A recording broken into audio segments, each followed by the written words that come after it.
गेल्या झडती वाटे बहु खेचरीचे रान जाता वेडे होय म्हण तेथे जाऊ नका कोणी गेले नाही आले परतवणी बहु खेचरीचे रान जाता वेडे होय म्हण तुका पंढरीसी गेला पुन्हा जन्म नाही आला बहु खेचरीचे रान जाता वेडे होय म्हण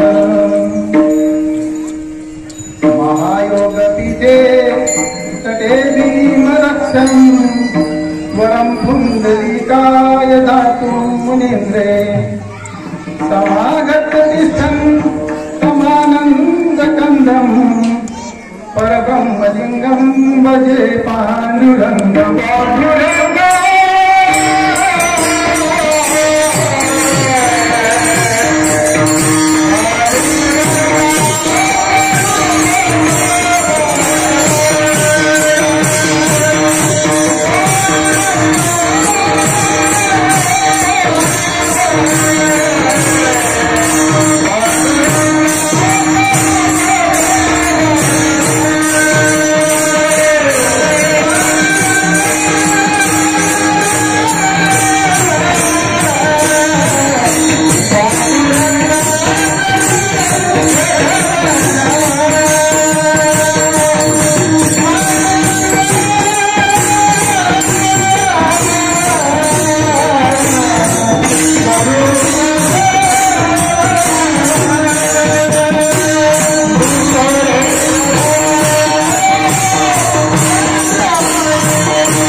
दुसरे चरण संतांची त्यांच्या कृपा गाणे कथेचा दिसालू बाबाजी सद्गुरुदास तुका अलंकापुरी ब्रह्म सिंहासनस्थं पदं भोज तेजस्फुति प्रदेशं विधिराजिदेवै सदा स्तूयमानं समाधिस्थमूर्तिं भजे ज्ञानदेवम् नमो ज्ञानेश्वरा निवृत्ति उदारा सोपान देवा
मुक्ताबाई नमोते भुवन पावन आदत्र जननी देवानिया गुरु ब्रह्मा गुरु विष्णु गुरुदेवो महेश्वरा गुरु साक्षात् परब्रह्म तस्मै श्री गुरुवे नमः।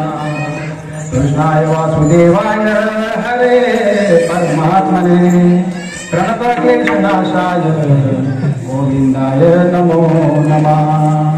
लोकाभिरामं गणरङ्गधीरं राजीवनेत्रं रघुवंशनाथं कारुण्यरूपं करुणाकरन्तं श्रीरामचन्द्रं शरणं प्रपद्ये। मनोजवं मारुततुल्यवेगं जितेन्द्रियं बुद्धिमता वरिष्ठं वातात्मजं वानरयुतमुख्यं श्रीरामदूतं शरणं प्रपद्ये। शरण शरण हनुमंता तुम्हाला रामदूता काय भक्ती त्यांच्या वाचा न जावया चले आओ जी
कीर्तन में राम जी को लाना लखन जी को लाना लाना भाई सब परिवार हमारे हरि कीर्तन में।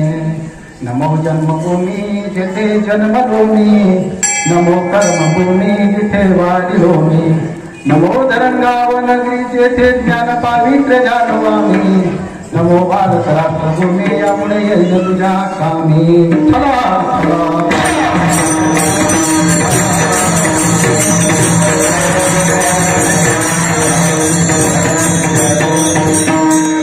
पंढरीचे भूत मोठे आल्या गेल्या झडते वाटे बहु खेचरीचे रान जाता वेळे होय मन।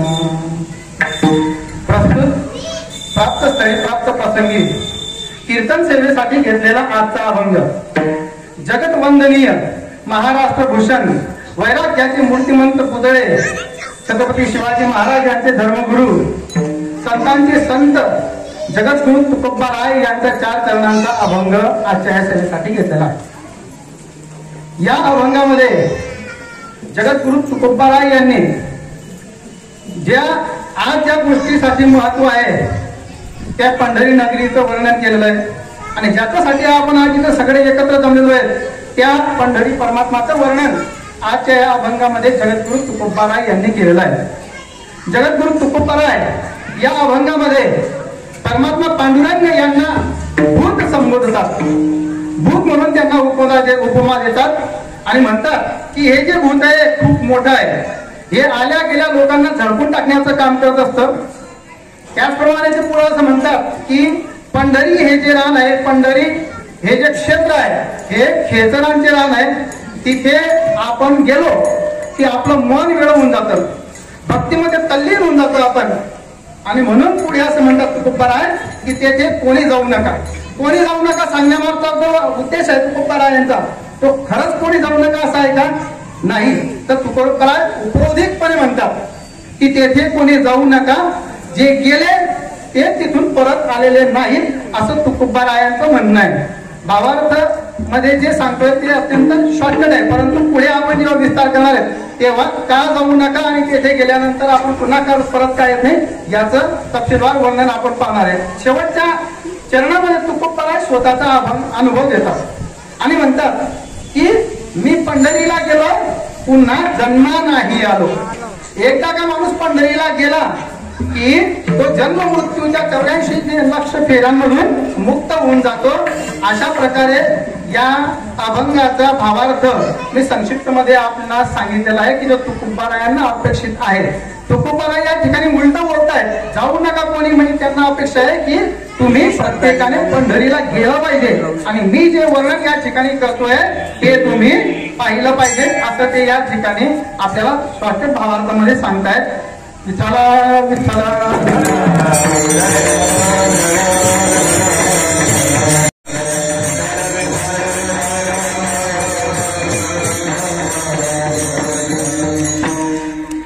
हिम हेतूने आजच्या या कीर्तन सोहळ्याचं आयोजन केलेलं आहे.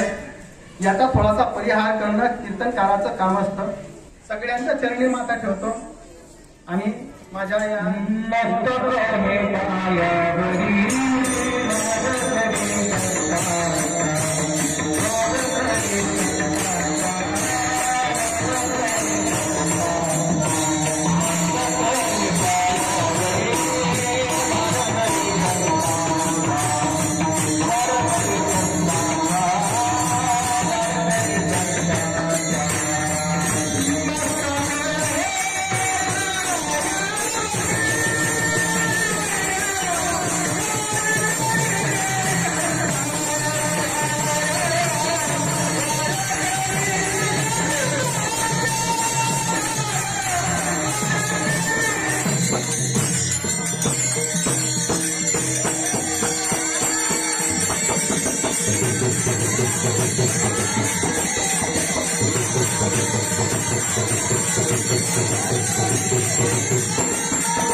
हे पायावरी वारकरी संतांच्या या उक्तीप्रमाणे सर्व संत मंडळी या ठिकाणी उपस्थित आहेत. आमचे पांडुरंग महाराज या ठिकाणी उपस्थित आहेत आणि बाबांचा ज्यांना ज्यांना स्पर्श झाला ते सगळं सुवर्ण बनले, ते सगळं सोनं बनलं.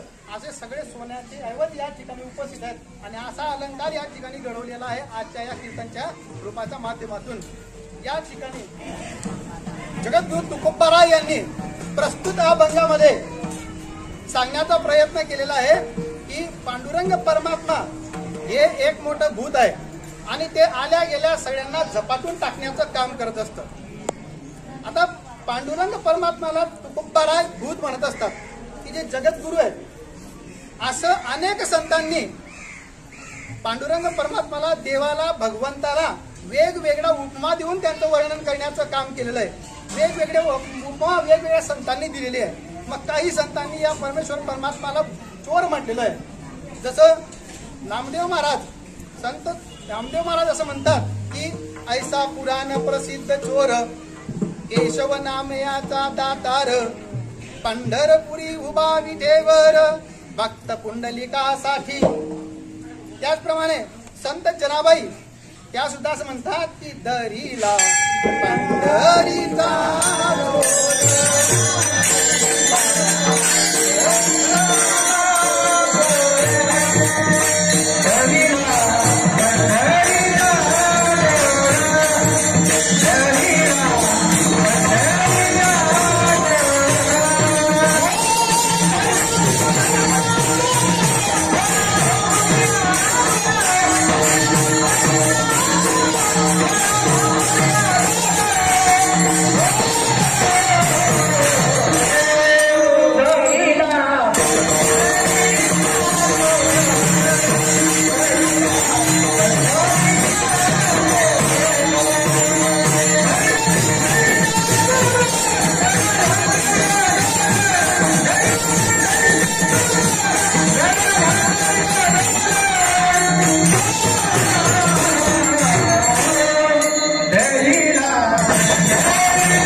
एवढा अधिकार यांचा होता की संत जनाबाईंनी चोर म्हणून कोणाला पकडलं?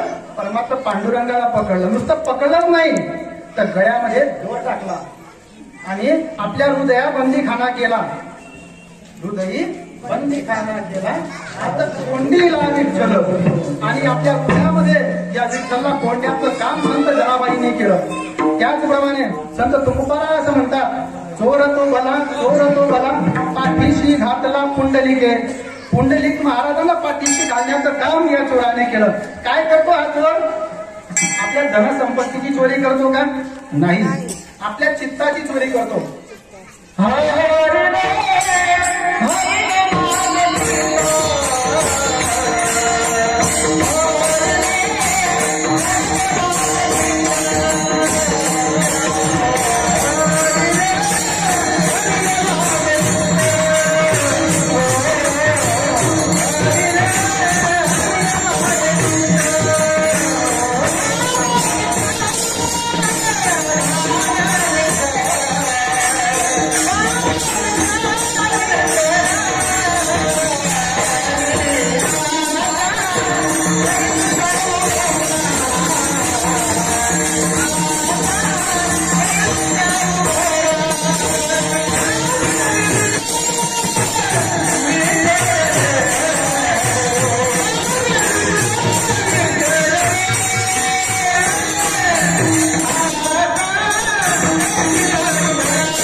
या ठिकाणी काही संतांनी परमात्माला चोर म्हटलेला आहे. आणि जो चोरी करतो फक्त लोण्याची, दह्याची आणि आपल्या दुःखाची, आपल्या निराशेची चोरी करण्याचं काम हा परमात्मा पांडुरंग करत असतो. अशा परमात्माला वैकुंठ, अशा परमात्माला वैष्णव गुरु आपले ज्ञानोबराय असं म्हणतात, तैसे गीतेचे हे दुबते वत्स करून पार्थाते, दुभीनली जगा पुरते श्रीकृष्ण गाय. काय म्हणतात ज्ञानोबराय? ज्ञानोबराय या परमात्मा पांडुरंगाला गाय असं म्हणतात. भगवान श्रीकृष्णाला गाय म्हणतात. आणि ते पुढे म्हणतात की अर्जुन हे गाय आहे, ह्या त्या गायीचं वासरू आहे. आणि कोणतं दूध पाजताय हे श्रीकृष्ण अर्जुन नावाच्या या वासराला? तर गीतेचे हे दुबते, गीता नावाचं दूध त्यांना प्राशन करण्यासाठी देत आहेत. ते नुसतं त्यांनाच नाही तर दुभी नली जगापुरते, संपूर्ण जगाला हे दूध पुरेल एवढ्या मोठ्या प्रमाणावर या गीतेची ख्याती आहे. आणि मला या ठिकाणी सांगायला खूप आनंद वाटेल की 2000चा आता एक प्रसंग माझ्या डोळ्यासमोर आठवतोय. 2015चा की ज्या दिवशी 26 जानेवारी 1915 होता. 26 जानेवारी 2015ची ती गोष्ट असेल, निश्चित तीच गोष्ट आहे. 26 जानेवारी 2015ला आपल्याकडे भारतामध्ये या ठिकाणी प्रमुख अतिथी म्हणून परदेशातील लोक येत असतात. राष्ट्राध्यक्ष येत असतात, राष्ट्रप्रमुख येत असतात, दुसऱ्या देशाचा पंतप्रधान येत असतो. आणि 26 जानेवारी 2015ला आपल्या देशामध्ये जगामधला बलाढ्य देश ज्याला मानला जातो कुठला? अमेरिका. त्या अमेरिकेचे राष्ट्राध्यक्ष आले होते ओबामा. ते पण त्या देशाचे राष्ट्राध्यक्ष होते. ते प्रमुख अतिथी म्हणून आलेले होते. आणि जेव्हा त्या ठिकाणी कार्यक्रम पार पडला राजपथावर, त्या ठिकाणी वेगवेगळ्या राज्यांनी आपापल्या राज्याची झाकी त्या ठिकाणी प्रदर्शन करायची असते, चित्र प्रदर्शनी त्या ठिकाणी दाखवायची असते. वेगवेगळ्या देशांनी आपला सांस्कृतिक वारसा जतन करणारी वेगवेगळ्या पद्धतीची चित्र त्या ठिकाणी दाखवली. आपल्या महाराष्ट्रामधून काय होतं? आपल्या महाराष्ट्रामधून त्यावेळेला होतं, पाहत मी जर तुमचा आठवत असेल तुम्हाला तर त्या ठिकाणी आपल्या महाराष्ट्रातून गेली होती आपल्या परमात्मा पांडुरंगाची वारी की जी आळंदीहून निघाली होती आणि पंढरपूरला जाणार होती. त्या वारीचं चित्र प्रदर्शन त्या ठिकाणी ठेवलेलं होतं. जेव्हा प्रत्येक राज्याचं ते चित्र प्रदर्शनी येत होती आणि परिचय केला जात होता की ह्या राज्याची ही प्रदर्शनी आहे, हा सांस्कृतिक वारसा दाखवला जातोय. आपल्या राज्याची जेव्हा महाराष्ट्राचा उल्लेख झाला की महाराष्ट्राची चित्र प्रदर्शनी या ठिकाणी येते आणि त्याच्यामध्ये काय आहे तर आळंदीहून पंढरीला जाणारी या वारीचं चित्र प्रदर्शन आहे की ज्यामध्ये पंढरी पांडुरंग परमात्मा आहे. एक बाई आहे की जिनं तुळशी डोक्यावर घेतलेली आहे आणि अत्यंत रुबाबाने ती बाई त्या ठिकाणी चालते आहे. तिने हिरवी अशी साडी घेतली आहे, हातामध्ये हिरवे चोळे प्रदान केलेले आहे. असं सुंदर दृश्य त्या ठिकाणी जेव्हा त्या सगळ्यांनी पाहिलं, आपोआपच काय झालं? आपोआपच सगळी बसल्या ठिकाणी उठून उभी राहिली. सगळ्यांचा हात त्या ठिकाणी जोडला गेला. प्रधानमंत्र्याचं सगळं मंत्रिमंडळ सगळेच्या सगळे त्या ठिकाणी उठले आणि त्यांनी हात जोडले त्या वारीला आणि पांडुरंगाचा जयघोष केला त्या ठिकाणी. आणि संध्याकाळी जेव्हा न्यूज आली त्या न्यूज मध्ये लक्षात आलं की ज्या सगळ्या झाक्या होत्या त्या झाकींमध्ये 1 नंबर जर कोणा झाला असेल तर त्या वारीचा 1 नंबर त्या ठिकाणी आला होता. मला सांगायचा जो मुद्दा आहे तो तुम्ही सांगितलंच नाहीये. सांगायचा मुद्दा माझा असा आहे, जेव्हा ओबामाजी आपल्या अमेरिकेला जाण्यासाठी परत जात होते विमानाजवळ जेव्हा आले तेव्हा आपल्या भारताचे सन्माननीय प्रधानमंत्री मोदी साहेब 2015ची गोष्ट आहे, 14 पासून ते होते म्हणजे 15 होते, ते त्या ठिकाणी गेले आणि ओबामांना त्यांनी एक भेटवस्तू दिली. ओबामांना त्यांनी भेटवस्तू दिली आणि म्हटलं की ओबामा साहेब आमच्या देशामध्ये याच्यापेक्षा अधिक जास्त मूल्यवान काहीच नाहीये. जे मी तुम्हाला देतोय ना ही माझ्या देशातली सगळ्यात मूल्यवान गोष्ट आहे. ही मी देतोय ना हिच्यापेक्षा मूल्यवान कोणतीच गोष्ट नाहीये. काय होती ती गोष्ट? ही गोष्ट होती श्रीमद भगवद्गीता. एवढा मान श्रीमद भगवद्गीतेचा आहे की एका अधिकाराला दुसऱ्या अधिकाराने एका देशाने दुसऱ्या देशाला द्यावी भेटवस्तू म्हणून अशा प्रकारची भेटवस्तू त्या ठिकाणी ओबामांना दिली. ओबामाने ती घेतली आणि आपल्या डोक्याला लावली. असं ही गीता आहे की जे नुसतं भारत नाही तर संपूर्ण जगामध्ये ज्याचा मान आहे, संपूर्ण जगामध्ये ज्या गीतेला मानलं जातं अशी गीतेचं दूध प्राशन करण्यासाठी कोणी दिलं? भगवान श्रीकृष्णाने अर्जुनाला दिलं गाय बनून. म्हणजे परमात्माला गाय सुद्धा म्हटलेलं आहे. पुढे या ठिकाणी ज्ञानोबा आहे एका ओळीमध्ये असं म्हणतात, आणि भलती या जाती जन्मावे मग भतीजे का विरोधावे भरी भक्त का वैरिया व्हावे माझी याची. भक्ती करताना आपण तो फक्त लहान आहे का मोठा आहे असं पाहिलं जात नाही. तो उच्च जातीचा आहे का नीच जातीचा आहे असं पाहिलं जात नाही. तो काळा आहे का गोरा आहे असं पाहिलं जात नाही. तो पुरुष आहे का महिला आहे असं पाहिलं जात नाही. तर भक्ती करताना सगळेजण परमेश्वराजवळ समान असतात.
प्रमाणामध्ये आपण पाहिलं की ते कोणत्याही जातीचे असोत, कुळचा असो, टीचा असो, परमात्माला सगळेजण आपले भक्त म्हणून तो स्वीकार करत असतो.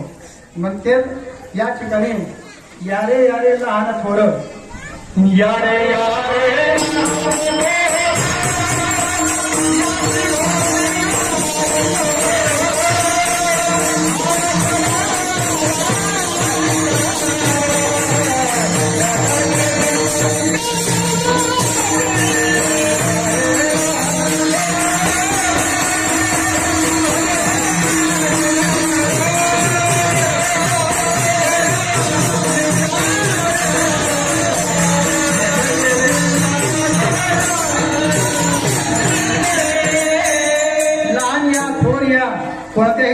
या स्त्री या पुरुष या सगळ्यांचा स्वीकार हा परमात्मा पांडुरंग करत असतो.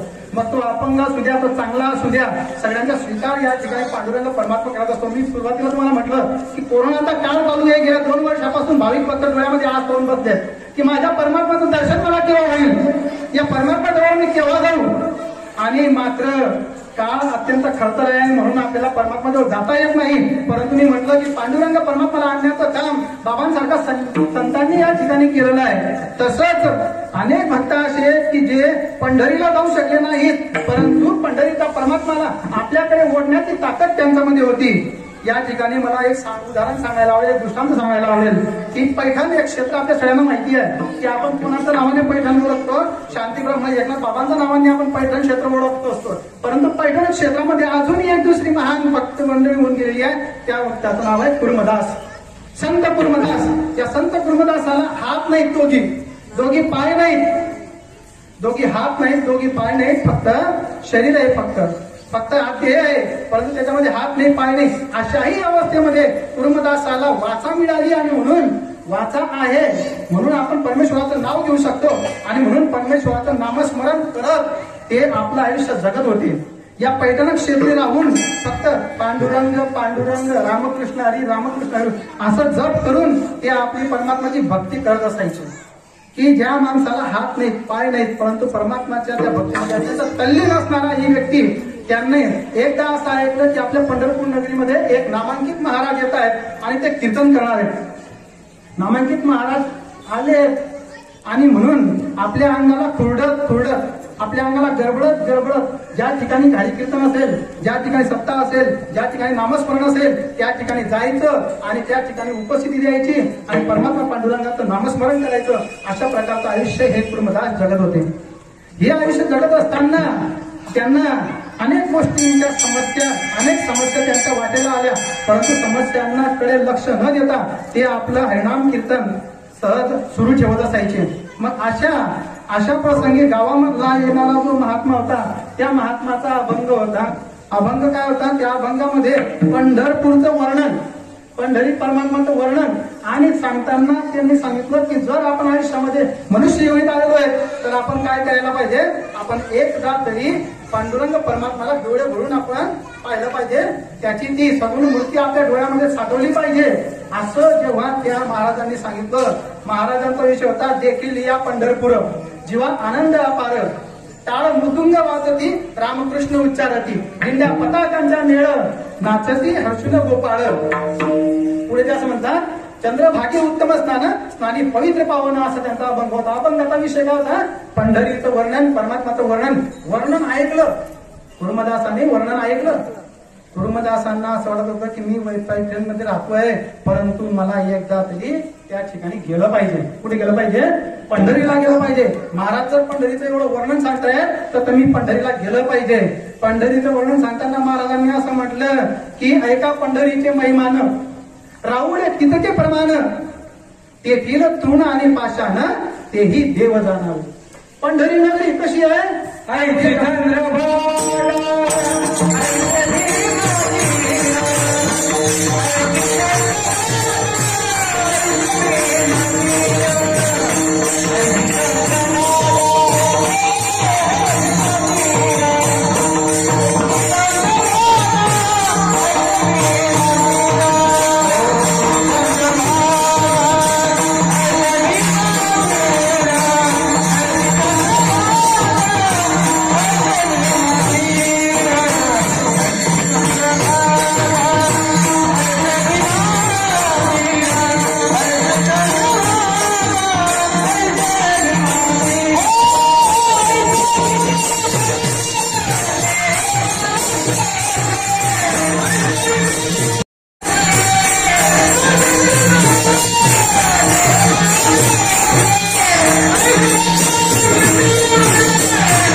तीरावर वसलेली आमची पंढरी नगरी.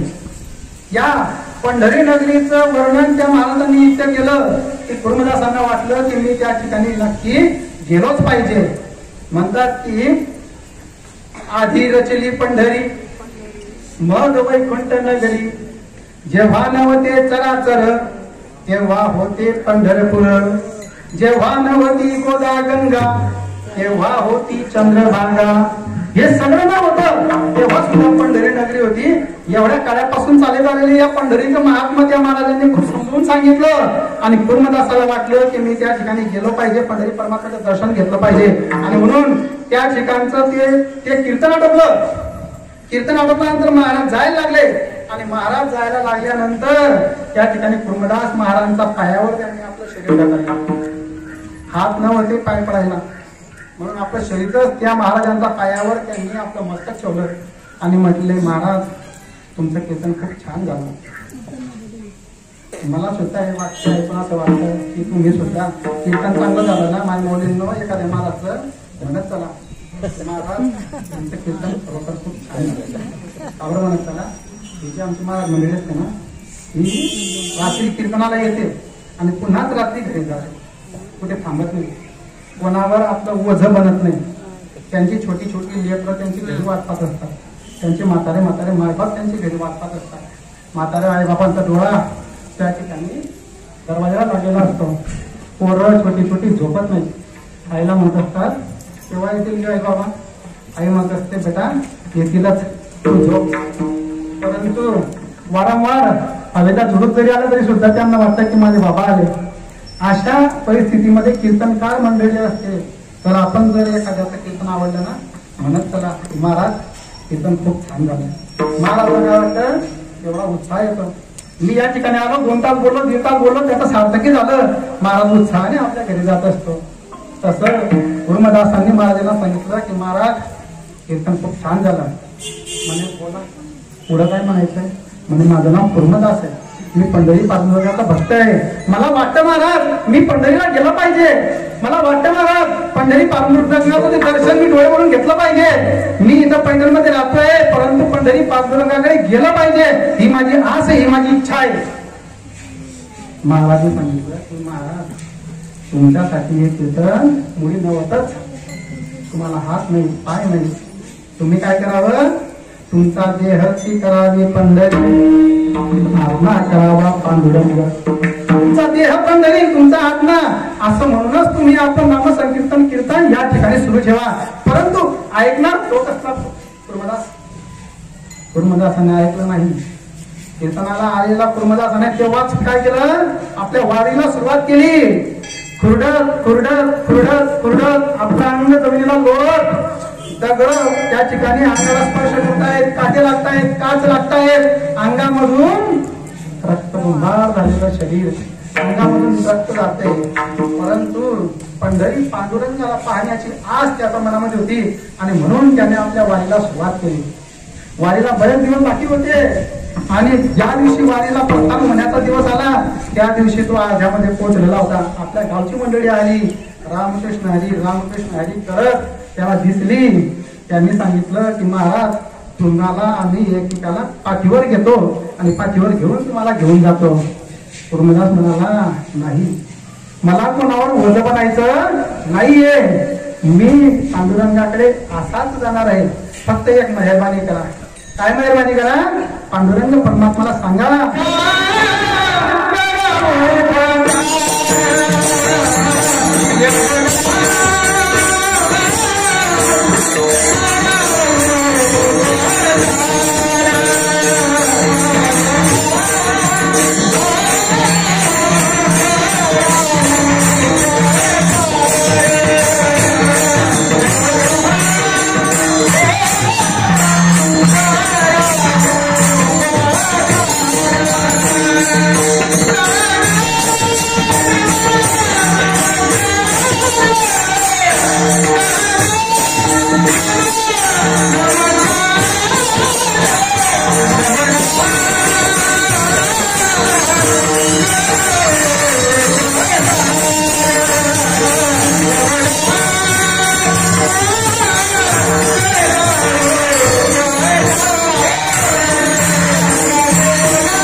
एवढा करा उपकार, सांगा देवा नमस्कार.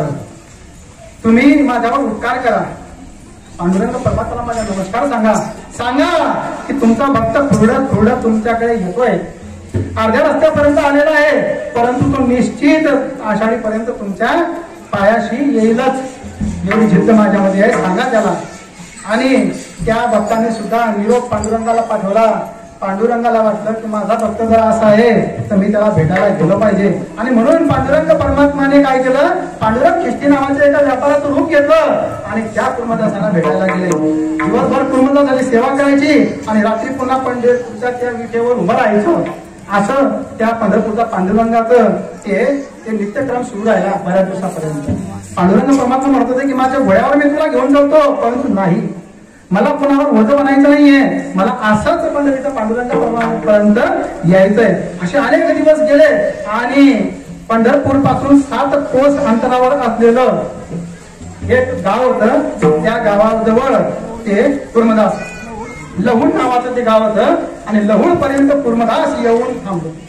पण आता कुर्मदासाचा अंगामध्ये त्राण राहिला नाही, अंगामध्ये थोडीशी शक्ती राहिली नाही, पूर्ण रक्तभंबार होऊन गेलेला आहे, डोळे खोल गेलेले आहेत, जीभ सुकून गेलेली आहे, तोंडाचा शब्द सुद्धा बाहेर पडत नाहीये. आता काहीतरी हालचाल करावी एवढं सुद्धा ताकद त्याच्या अंगामध्ये राहिलेला नाहीये. असा कुर्मदास पुन्हा इच्छा निर्माण करतो पंढरीच्या पांडुरंगापर्यंत आपण पोहोचलं पाहिजे, परंतु शक्य होत नाहीये. आणि अशातच एक भाविक भक्त मंदिरला त्याला सांगितलं की देवा सांग, माझ्या पंढरी परमात्माला सांग की तुझा भक्त इथपर्यंत आलेला आहे, आजची दशमी आहे, उद्या आषाढी आहे, मला शक्य होणार नाही. तर माझी खरोखर भक्ती असेल तर माझी विनंती आहे पंढरी पांडुरंगाला की त्याने मला येऊन भेटावं. आणि पंढरी पांडुरंगाने कुर्मदासाचा निरोप ऐकला. निरोप ऐकल्यानंतर पंढरीचा पांडुरंग म्हणाला की मला तिकडे गेलं पाहिजे, या भक्ताला भेटलं पाहिजे आणि त्याला तिथून इथपर्यंत आणलं पाहिजे. आपल्या सोबत संत मंडळी घेतली. कोण कोण घेतलं? संत नामदेव महाराज घेतले, आमचे ज्ञानदेवराव घेतले, मुक्ताबाई घेतली, यांना सोबत घेतलं आणि निघाले पण आता भेटीला कुर्मदासाचा. संध्याकाळची वेळ झाली होती. कुर्मदास क्षीण होऊन डोळे बंद करून पडले होते. पंढरी पांडुरंग त्या ठिकाणी गेले आणि म्हणाले, कुर्मदास अरे डोळे उघड, पहा ज्याची अनेक दिवसापासून तू दावा करतोय ना, ज्याच्यासाठी शरीर रक्तबंबाळ करून तू इथपर्यंत आलाय ना, अरे तो पंढरीचा पांडुरंग चतुर्भुज रूप घेऊन तुझ्या समोर आलेला आहे, अरे डोळे उघड. आणि ते ऐकल्यानंतर त्याच्या डोळ्यात एक चटाकी आली. अंगात प्राण नसताना सुद्धा कसं तरी त्याने डोळे उघडले आणि पाहिलं साक्षात पंढरीचे पांडुरंग समोर उभे आहेत. हात जोडून नमस्कार करावा, परंतु परमेश्वराने हात दिला आणि अंतःकरणाचे हात जोडले, पंढरी पांडुरंगाला नमस्कार केला आणि म्हटला की पांडुरंगा दादा माझं जीवन धन्य झालं. आज आता मला इथं मरण आलं तरी चालेल, परंतु आता मला तुझ्यापर्यंत तिथे येण्याची आवश्यकता नाही. तू भक्तांसाठी इतका धावतोस, इथपर्यंत तू आलास. आणि पंढरीच्या पांडुरंगाने त्या कुर्मदासाजवळ गेले, त्याचं जे ओंडक्यासारखं असलेलं शरीर आपल्या कवेत घेतलं, आपल्या मांडीवर पाठ ठेवला, आपल्या मांडीवर त्याचं डोकं ठेवलं आणि पांडुरंग परमात्मा विचारतो काय? पांडुरंग परमात्मा कुर्मदासाला विचारतोय, बोल कुर्मदासा, तुला हात देऊ का दोन? तुला पाय देऊ का चालण्यासाठी? अरे पांडुरंगा, मला हात देतोय, मला पाय देतोय. अरे ज्यांना हात आहेत, ज्यांना पाय आहेत, ते तुझ्यापर्यंत येत नाही. आणि मला हात देऊन, मला पाय देऊन काय फायदा आहे? अरे तू इथे आला, हे माझ्यासाठी विचारलं. आणि पांडुरंगा तुला एक सांगू का, तू असंच विचारलं होतं ना त्या जटायू काकांना? जटायू काकांना तू हेच विचारलं होतं ना, जेव्हा जटायू काका सीता मातेला सोडवण्यासाठी रावणाशी झुंजले, त्याचा एक पंथ छाटला गेला आणि जटायू काका खाली पडले. तुझं नामस्मरण करत होते रे, म्हणत होते श्रीराम जय राम जय जय राम जय राम जय. तू त्यांच्या भेटीला गेला रे, तू त्यांच्या भेटीला गेला, त्यांचं डोकं आपल्या मांडीवर घेतलं आणि तू त्यांना पण हेच विचारलं ना, काय विचारलं? बोला काका, तुम्हाला काय देऊ? देऊ का तुम्हाला आमची जो तुला पंख आहे तो जोडून देऊ का? देऊ का तुम्हाला एक अमूल बुटी, त्या जटायू काकाने काय म्हटलं होतं, अरे देवा, अरे तुमचे जे बाप आहेत दशरथ राजा, अरे ज्यांना जे भाग्य लागलं नाही ते भाग्य मला लाभलं रे. अरे दशरथ राजाला मरण आलं, कसं आलं, एक पुत्रही जवळ नव्हता, एक पत्नीही जवळ नाही, अशा पद्धतीचं मरण त्यांना आलं. अरे त्यांना तुझी मांडी लाभली नाही. मी तर जगातलं भाग्य आहे ना, भाग्यवान माणूस आहे की ज्याला परमात्मा पांडुरंगाची मांडी लाभते, भगवान श्रीरामाची मांडी लाभते. आणि मला याच्याशिवाय काय पाहिजे, फक्त एक मागू का, फक्त माझा आता शेवटचा क्षण आहे, डोळे भरून तुझं रूप मला पाहू दे आणि तुझ्या या मांडीवर मला आखेचा श्वास घेऊ दे. आणि अशा पद्धतीने त्या जटायू काकांनी श्वास घेतला, सोडला होता ना, मला आठवतंय, बरोबर आहे ना. अरे त्या शबरी मातेने, तू शबरी मातेला पण असं विचारलं होतं ना. शबरी माता वयाच्या 7 वर्षापासून घर सोडून निघून गेली, मतंग ऋषीच्या आश्रमामध्ये गेली आणि आश्रमामध्ये त्या ठिकाणी थांबली. 7 वर्ष वयात त्यांना लपून छपून आश्रमाचे काम करायची हिंमत होती मतंग ऋषीला सांगायला. आणि जेव्हा मतंग ऋषीचं लक्ष गेलं की ही छोटीशी मुलगी आहे, पाठीवर हात ठेवला आणि म्हटलं, बेटा हो नाही, काय सांगितलं शबरी मातेने, तुम्हारी चरणों की दासी हो बाबा.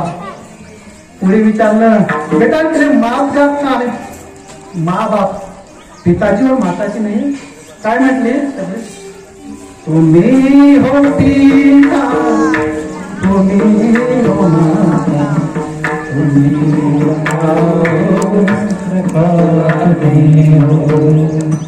काय म्हटलं होतं, तुम्ही हो माता, तुम्ही हो पिता, तुम्ही सखा हो, तुम्हीच माझं सगळं काही आहे. अशा पद्धतीनं त्या ठिकाणी त्या शबरी मातेसाठी मतंग ऋषी माताही बनले, पिताही बनले. पाहना बाबांकडे. अरे मला तर वाटतं की ते जे वाक्य ना ते मला बाबांसारखे वाटतं, बाबांसाठी ते वाक्य वाटतं. हे जे सगळ्यांची मंडळी कीर्तनकार याच्यासाठी, तुम्ही हो माता, तुम्ही पिता हो, कोण, बाबा, की जे या ठिकाणी 50-55 मुलांना सांभाळतात. आणि तुम्हाला सांगू का, मी गेल्या अनेक दिवसापासून या ठिकाणी, काल जेव्हा संध्याकाळी मी या ठिकाणी होतो ना, हे जे होतं हे घर काय वाटतं का मला, लग्न घर वाटतं. लग्न घर कसं असतं, एकदम रेंजर राहते. पाहुणे येतात, सासरीला गेलेली मुलगी घरी परत माहेरला आनंदित राहते, एकदम टवटवीत चेहरा फुगून गेलेला असतो, आनंदित चेहरा असतो. तसं या सगळ्या मंडळींमध्ये यांच्यापैकी बरीच मंडळी बाहेर गेलेली आहे. हे जे उभे जेवढेच मंडळी सुरतला आमच्या एका महाराजांचं कीर्तन आहे, त्या महाराजांच्या कार्यक्रमासाठी सुरतला गेली निम्मी मंडळी. यांच्यापैकी काही जण घरी गेलेले होते. ते संध्याकाळी जेव्हा आले तर तेव्हा इतके खुशीने आले की त्यांच्या चेहऱ्यावर प्रसन्नता पूर्ण. एखादा आपल्या स्वतःच्या घरी जसं जातो ना, आईला भेटायला, भावाला भेटायला, बहिणीला भेटायला जसं जातो ना, तशा प्रकारची खुशी या सगळ्यांच्या चेहऱ्यावर होती. जसं काही माझ्या सख्या भावाचं लग्न आहे, माझ्या सख्या बहिणीचं लग्न आहे, अशा प्रकारचं लग्न घर सारखं वातावरण या ठिकाणी होतं. अशा मुलांना सांभाळण्याचं काम बाबा करतात. आणि नुसतं सांभाळतच नाही, पोटाच्या मुलासारखं सांभाळतात. अशा प्रकारचं कार्य या बाबांचं या ठिकाणी वाक्य होतं. जे मला जेव्हा मी वाचन करत होतो तेव्हा मला बाबांची ही परिस्थिती या ठिकाणी आठवली. तू शबरी मातेला पण असं म्हणाला होता ना की बोला शबरी माता, तुला काय देऊ का, तुला ही कुठे सोन्याची करून देऊ का. तुला 80 वर्ष वर होत. जेव्हा परमात्मा श्रीरामचंद्र भेटायला गेले ना शबरी मातेला, 80 वर्ष वयाच्या 7 वर्षापासून परमात्माच्या भक्ती करायला लागले. वयाच्या 80व्या वर्षी परमात्मा त्यांना भेटले. प्रभू श्रीरामचंद्र 80व्या वर्षी भेटले. 80व्या वर्षाच्या म्हातारीला आपल्या मांडीवर घेऊन परमात्मा विचारतात, बोल तुला काय देऊ. तेव्हा शबरीने पण हे सांगितलं होतं ना की मला काहीच नको, मला फक्त तुमच्या मांडीवर माझ्या शेवटचा श्वास सोडू द्या. आणि तसंच कुर्मदासांनी सांगितलं की देवा काहीच नको, फक्त शेवटचा श्वास मला तुमच्या या मांडीवर सोडू द्या. आणि आजही त्या कुर्मदासाची समाधी त्या गावाला हुड या गावी आहे. जो पंढरीला जातो तो त्या समाधीचं दर्शन घेण्यासाठी जातो. असा तो भक्त की ज्याला हात नाही, पाय नाही, परंतु मनामध्ये परमेश्वराची इच्छा आणि त्यामुळे त्याने परमेश्वराला आपल्याकडे आणलं. त्याच भेटीमध्ये पुढे परमेश्वराने, पुढे पांडुरंगाने कोणाची भेट घेतली, त्याच भेटीमध्ये पुढे पांडुरंगाने भेट घेतली सावता महाराजांची. संत सावधवांची भेट घेतली तर ज्यांना ज्यांना जाणं शक्य नाही, परंतु त्यांच्या चिकाटीने परमात्मा त्यांच्या भेटीला आले. 2 वर्षापासून आपल्याला जाणं शक्य नाही, पण परमात्मा जशी ओढ आपल्याला आहे की नाही तशीच ओढ परमात्माला सुद्धा आहे.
म्हणजे आपण जे उतावीर राहतो परमेश्वराला भेटण्यासाठी, एवढाच परमेश्वर आपल्याला भेटण्यासाठी उतावीर राहत असतो.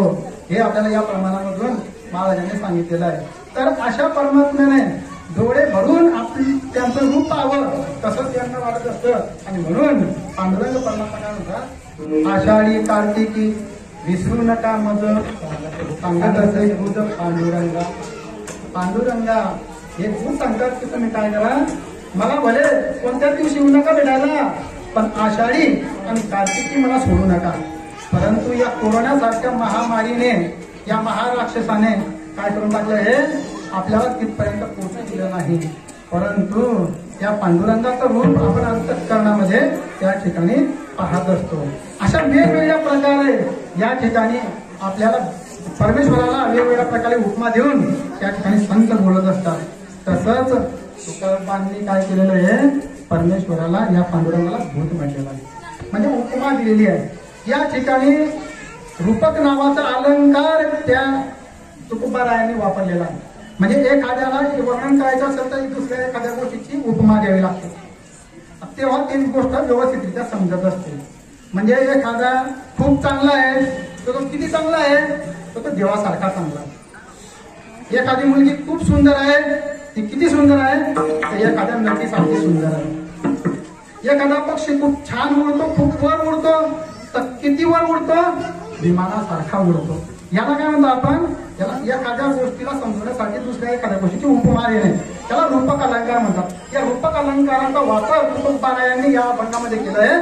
आणि या अभंगामध्ये तुकोबाराय काय करतायत, पांडुरंगाचा परमात्माला काय म्हणून संबोधतायत, ते म्हणतायत की हे खूप मोठं भूत आहे आणि या ठिकाणी ते आल्या गेल्या काय करतं, झडपून टाकण्याचं काम करतं, असं तुकोबाराय अभंगाचा पहिल्या चरणात सांगतात.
जळती वाटे.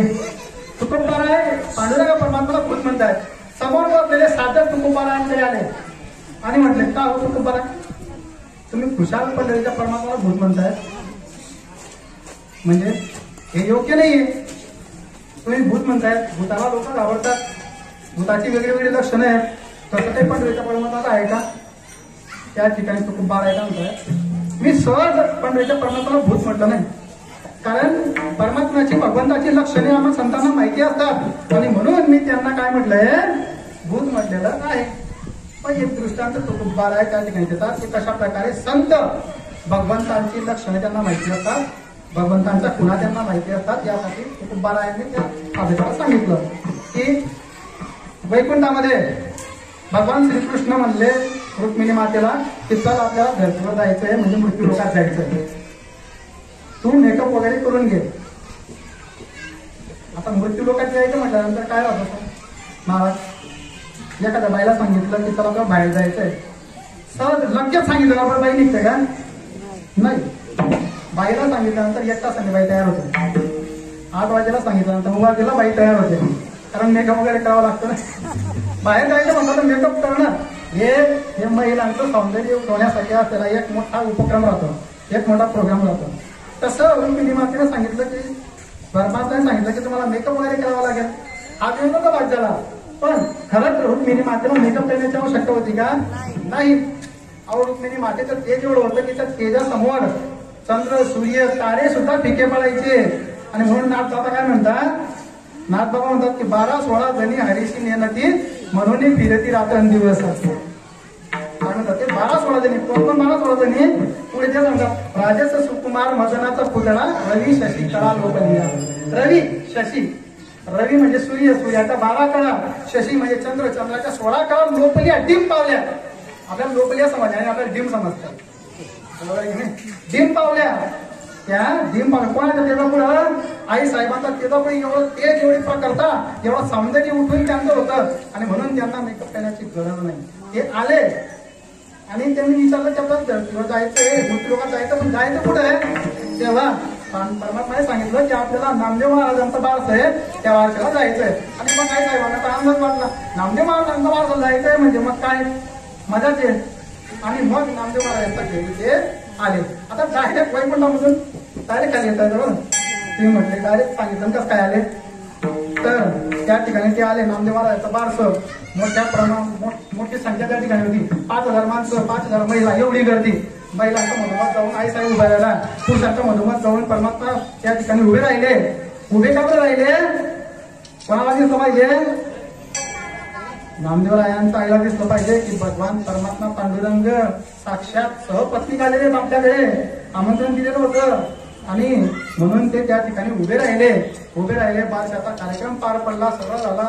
एवढे 10,000 लोकांमध्ये कार्यक्रम पार पडला. आता जाण्याची वेळ आली. जाण्याची वेळ आली तर आपण काय करतो? आपल्या घरी आलेल्या पाहुण्यांचं स्वागत, सत्कार, आभार करण्याचं काम राहतं. आभार मानला पाहिजे ना आपण.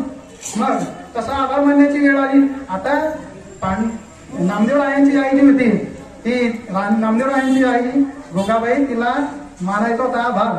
पण आता भगवान पांडुरंगाचे आभार कसं म्हणायचे किंवा माई साहेबांचे आभार कसं म्हणायचे, बाकीच्या काय म्हणतील.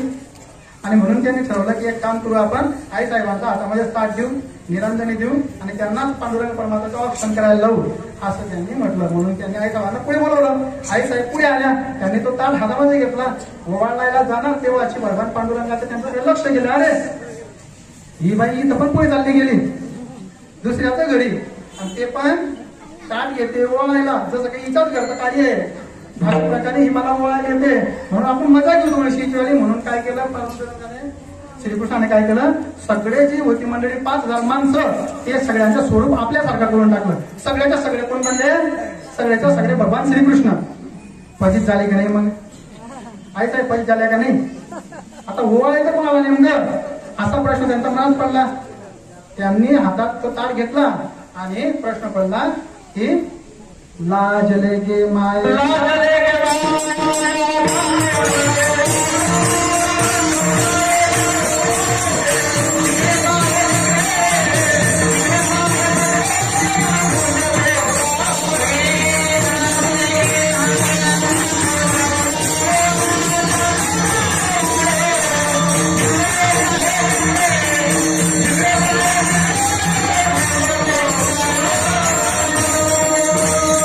मायाचा कोणा ओवाळून जिकडे पाहे तिकडे चतुर्भुज गोपाळ, जिकडे पाहे तिकडे चतुर्भुज गोपाळ दिसतंय. आणि म्हणून संकटात पडले आहे साहेब की आता नेमकं ओवाळून पण आला, तिकडे छोटासा नामदेव आहे, हसतोय, मजा घेतोय आणि म्हणतोय की काय साहेब तुम्हाला ओळखताय ना, मी ओळखेन. आई साहेब काय म्हणतात, अरे पती माझा मी ओळखणार नाही आणि तुला ओळखता येतं म्हणे. हो. मग म्हणे कस काय म्हणे, मी तुम्हाला सांगतो त्यांचा खुणा काय येतं. त्याच बघामध्ये शेवट करणार काय करतायत नामदेवराय, पुन्हा सांगतात, वैजयंती माळगडा शिवत्सलांतन विष्णुदास नामाया हे त्यांच्या गळ्यामध्ये काय आहे, वैजयंती माळा आहे. छातीवर काय आहे, भक्तवत्सल आहे, म्हणजे भक्ताचा पायाचा शिक्का आहे. आणि हेच तुमचे परमात्मा पांडुरंग आहे. अरे वा, मग तर सोपं झालं आता, मी तर सहज ओळखू शकते. आणि मग आई साहेब गेल्या आणि त्यांनी ओळखलं की परमात्मा कोण आहेत माझे, तर हेच आहेत. त्यांच्याजवळ गेले, परमात्माने काय केलं, तोंड फिरून घेतलं. परमात्मा म्हणाले की कुणी ओळखलं, कोणी ओळखलं, माझ्या भक्ताने मला ओळखलं. दृष्टांत संपला. सिद्धांत काय आहे, सिद्धांत आहे की संतांना काय राहतं, आपल्या परमेश्वराचा आपल्या देवताचा खुणा माहिती असतात. तुका काय म्हणाले की आम्ही संत मंडळी आमच्या देवाच्या खुणा चांगल्या प्रकारे जाणतो. मग म्हणे चांगल्या प्रकारे जाणतात म्हणे. हो. मग मला एक काम कर, तू म्हणतोय ना की बुधाची उपमा दिली चुकीची आहे, मग तू सांग भूतामध्ये काय काय वैशिष्ट्य आहेत. मग मी सांगतो माझ्या परमेश्वरामध्ये ते आहेत की नाही. तर समोरचा माणूस म्हणला की भूत काळं असतं. आता तुम्ही मला सांगा, परमात्मा पांडुरंगाचा म्हणजे काय, काळाच आहे ना. मग तू काय काय म्हणले, अरे तुमचं भूत काळं असतं तर आमच्या परमात्मा कोणता बरोबर आहे, आमच्या पांडुरंग परमात्मा पण काय आहे, काळा आहे. तुम्हाला सांग तुमचं भक्त काळ झालं म्हणजे सांगता येणार नाही. म्हणजे तुमचा परमात्मा केव्हा काळा झाला म्हणजे सांगता येणार नाही, पण अनुमान प्रमाणे सांगता येईल, वेदशास्त्रानुसार सांगता येईल. ठाईचा काळा अनादि बहु काळा दोन्ही वेदाचारा लावी लेगमा, म्हणजे ठाईचा पहिल्यापासूनच ते परमात्मा पांडुरंग काय आहे, पहिल्यापासूनच काळे आहेत असं त्याने सांगितलं. म्हणजे मग तुला पटलं की काळा आहे, तुझा भूत काळ आहे, माझे परमात्मा पण काळ. म्हणजे दुसरं वैशिष्ट्य सांग. त्याने सांगितलं की दुसरं वैशिष्ट्य काय सांगितलं की म्हणे माझे जे पांडुरंग परमात्मा आहेत त्यांच्याबद्दल लोकांमध्ये आहे आणि नाही अशी द्विधा मनस्थिती आहे. भूताबद्दल बरोबर आहे की नाही, सगळे जण बोलतात ते भूत आहे असं. शास्त्रज्ञ लोकांना विचारावर जाऊन शास्त्रज्ञ मंडळी काय सांगते, ते तर म्हणतात भूत ही संकल्पनाच नाहीये, बरोबर आहे की नाही. आणि कोण म्हणतं भूत आहे, सर्वसाधारण माणसांना भूत दिसतं ते म्हणतात भूत आहे. मग ते म्हणतात आमच्या पांडुरंगाबद्दल मी तसाच आहे, आमच्या पांडुरंगाला पुढे सगळे जण देव आहे मानतात. नास्तिक लोकांकडे जा तुम्ही, नास्तिक लोक काय म्हणतात, देवच नाहीये, त्यांना तर संकल्पना मान्य नाही देवाची, बरोबर आहे की. जो भक्त आहे आपल्यासारखी मंडळी आहे जे वेळ काढून कीर्तन आले ते म्हणतात की हो पांडुरंग परमात्मा देव आहे. नास्तिक मंडळी म्हणते का, म्हणजे तुमच्या भूताबद्दल जसं आहे तसंच आमच्या देवाबद्दल आहे. साचे भावे सकळ व्यापक नाही अभाविक लोका कुठे.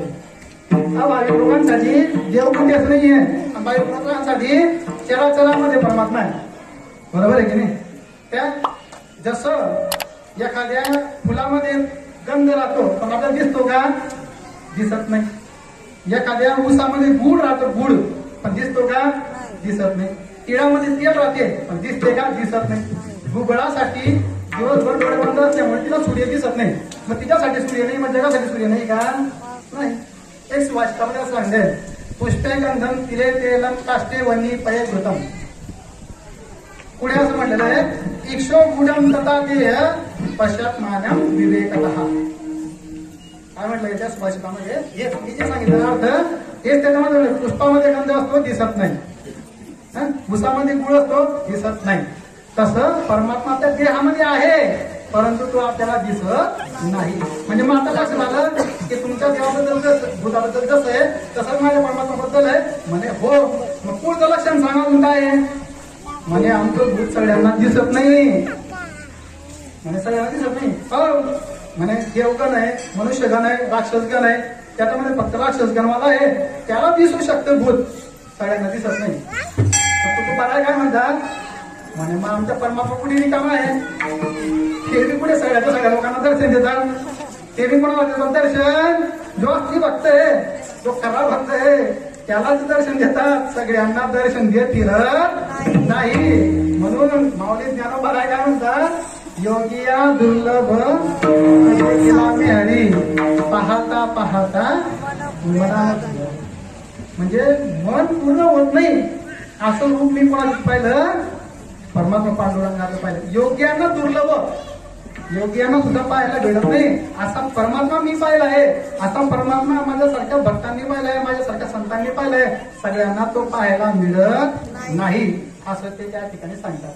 आणि ज्ञानोबारायांनी आपल्या ज्ञानेश्वरीमध्ये खूप छान ओवी टाकलेली आहे. ते त्यांच्या सांगण्याचा अर्थ असा त्या ओवीमधला की पाताळमध्ये जे धन जातं ते सगळ्यांना दिसतं का, नाही.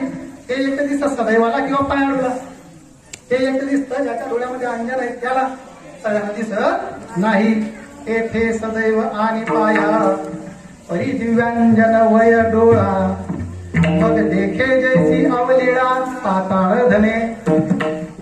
काय म्हणतात ते की सगळ्यांना ते दिसत नाही. तसं पांडुरंग परमात्मा काय आहे, गुप्त धन आहे, ते सगळ्यांना दिसत नाही. पण ठीक आहे, हे पण कबूल झालं. म्हणजे पुढचं वैशिष्ट्य सांगा आणखी तुझ्या मुलाचं काय आहे. मोठा साधक काय म्हणाला की माझं भूत मायावी आहे, मायावी. म्हणजे मायावी म्हणजे नेमकं काय, म्हणजे ते कशाचं पण रूप धरू शकतं. काय काय रूप धरू शकतं, कधी कुत्रा बनतं, कधी उंदीर बनतं, कधी गाढव बनतं, कधी कोणता पण प्राणी बनतं, बरोबर. मग म्हणजे आमचा परमात्मा पण तसं करू शकतो, तसं केलेलं आहे. मी तुम्हाला उदाहरण हेच सांगेन. मग काय सांगतात ते म्हणतात नाथ बाबांसाठी आमचा परमात्मा काय झाला, काय झाला, गाढव झाला. नामदेव रायांसाठी आमचा परमात्मा काय झाला, बोलत चला, कुत्रा झाला. भक्त प्रल्हादासाठी आमचा परमात्मा काय झाला, नरसिंह अवतार त्यांनी घेतला की नाही. तसं वामन अवतार वगैरे अवतार आमच्या परमात्म्याने घेतलेले आहेत. आणि म्हणून त्या माऊलींचा एका ओळीमध्ये त्या प्रमाणामध्ये म्हटलंय, अनंत रूपे अनंत वेशे बाप रखुमा देवी अनंत रूपामध्ये अनंत वेशामध्ये मी पंढरीच्या पांडुरंगाला पाहिलेलं आहे. अशा प्रकारे तुमचा तुम्हाला हे लक्षण पण मान्य झालं. म्हणजे मान्य म्हणजे पुढचं लक्षण सांगा. म्हणे भूताला लोक घाबरतात, म्हणजे आमच्या परमात्माला पण असुर लोक घाबरतात. असुर जातो का परमात्मा जवळ, नाही.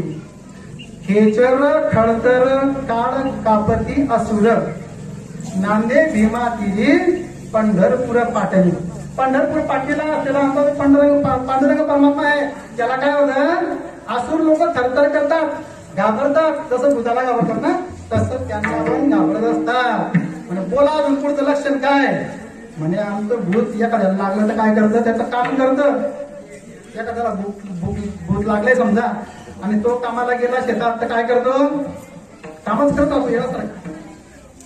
तो करतो काय ऍक्च्युअली, नाही. कोण करतं, त्याच्या अंगातलं भूत करतं. मग म्हणजे आमचा देव जो आहे परमात्मा पांडुरंग, तो पण काय करतो, तो पण भक्तांचं काम करतो.